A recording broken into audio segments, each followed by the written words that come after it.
The Chinese have always known that China would be able to restore its lawful seat at the United Nations, but it could be done better only with friends' help, particularly those in the developing countries. And one of those loyal friends is certainly Pakistan. Pakistan has been acting as the intermediary between China and the U.S. and played a key role in Henry Kissinger's secret visit to China just 3 months prior to the UN General Assembly that welcomed China back. A group of Western countries at that time were trying to block the resolution for years. But when word came out, the U.S. was secretly researching and also reaching out to China, things changed. Munir Akram was then serving as the second secretary of the Pakistani delegation to the United Nations. He was not only present at the General Assembly at the time, but was actually relaying messages between Pakistan and, of course, with the messages of China and the U.S. Recalling the whole exchange, he said, quote, "Diplomacy is an art. It has to be practiced delicately and subtly." So let's take a listen to the story he told about 50 years ago. 50 years of China's restoration of its lawful seat in the United Nations. Yes, it is a historic day, and I still recall that historic day when China's rights were restored at the United Nations 50 years ago with the adoption of Resolution 2578 by the General Assembly. It was a proud moment for friends of China, especially Pakistan, to have co-sponsored that resolution and to welcome China back into the United Nations to assume its rightful place. At that time, Mr. Ambassador, you were a very young diplomat. Yes, I was a second secretary in the Pakistani delegation, but that memory is still very vivid of this great moment in history. I know it was not easy. You know, at the very beginning, there were several attempts to make it right, but did not happen until that day. Tell me about the preparations you and your Chinese colleagues went through. There were a number of countries which were attempting to block the adoption by putting new conditions. But I think the international community by then began to had realized that China could not be kept out of the international community.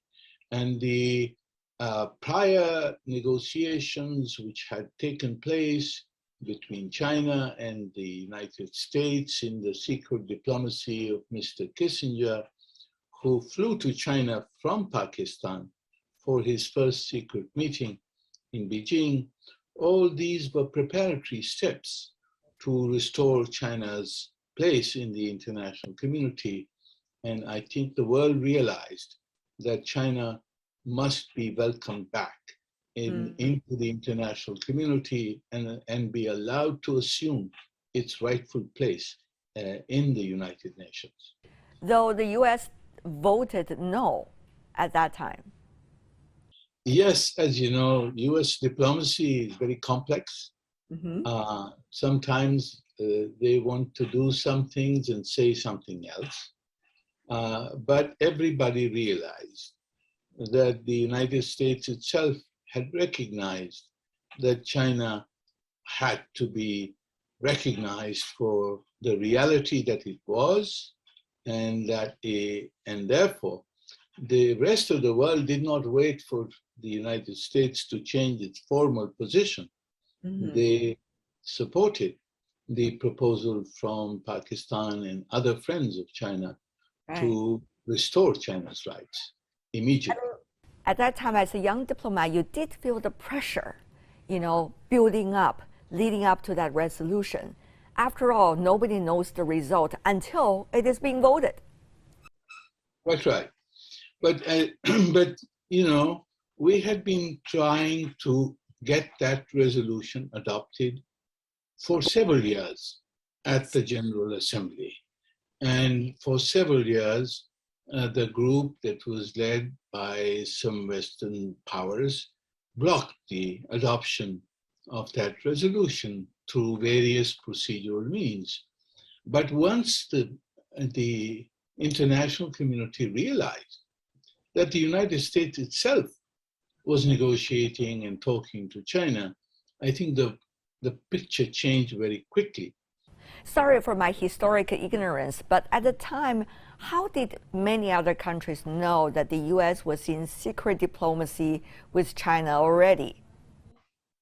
Well, you know, in the United States, nothing is kept secret for very long.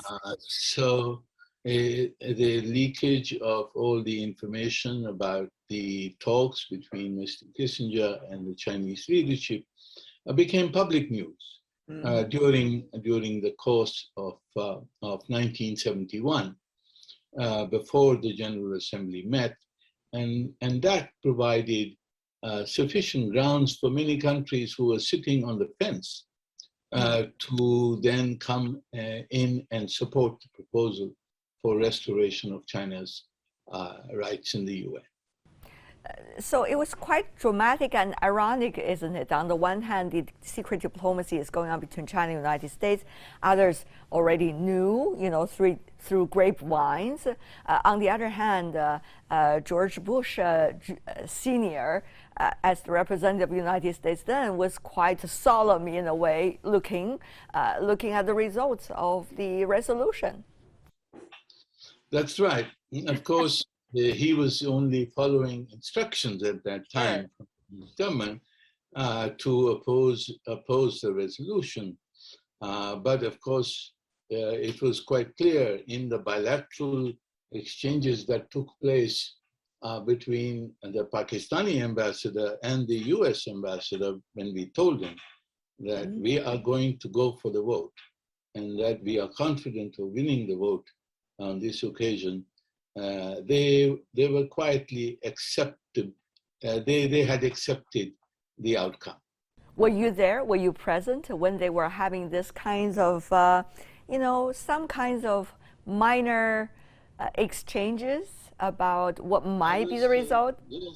Yes, Ms. Tian, I was the one carrying the messages between the two ambassadors. Wow. Wow. What was it like when you were given the task to pass that message to the other side? It must be quite a dramatic moment. What was it like for a young diplomat? Well, it was quite dramatic. It was a great experience in diplomacy while supporting China's rights.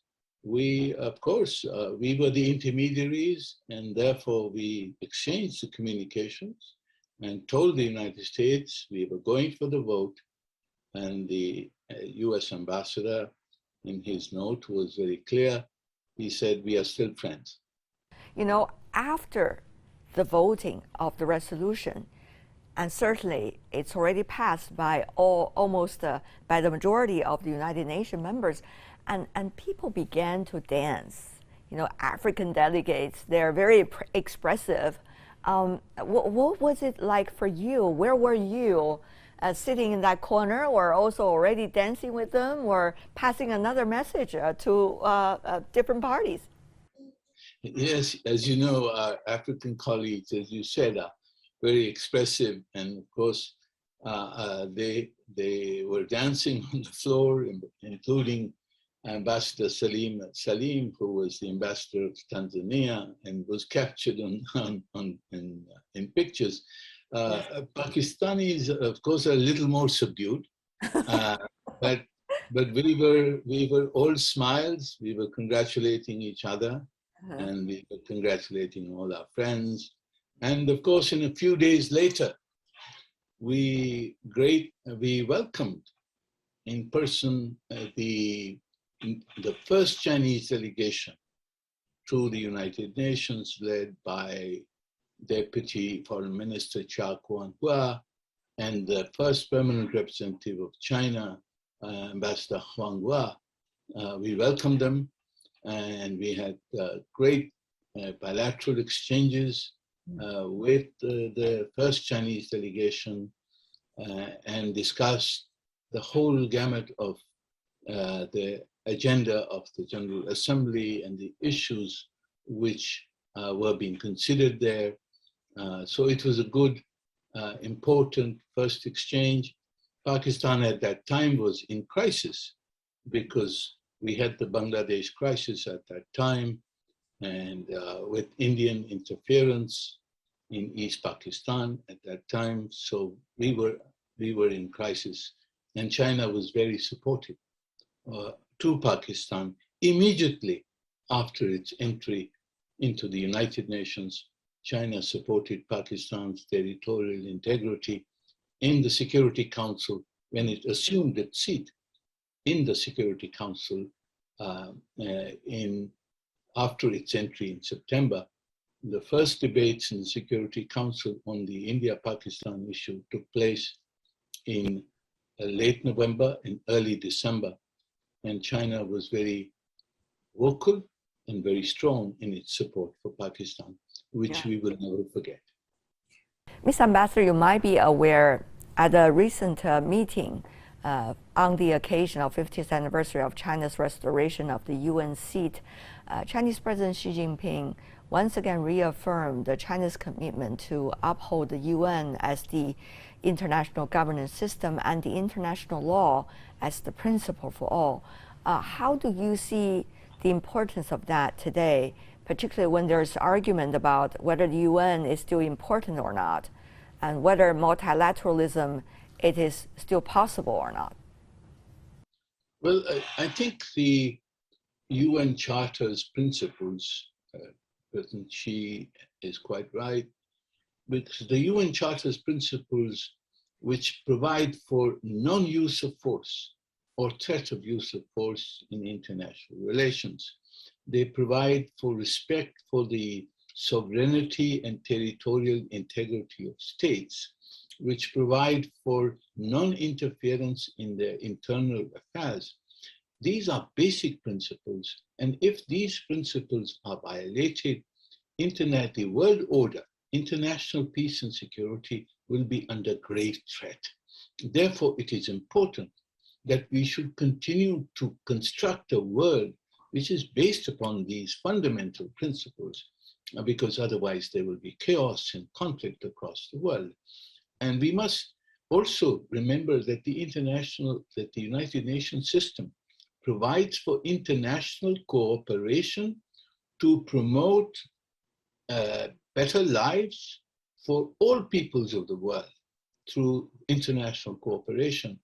And this is a cardinal principle of the UN, international cooperation, that is cooperation in a multilateral framework to promote the prosperity and peace for all peoples.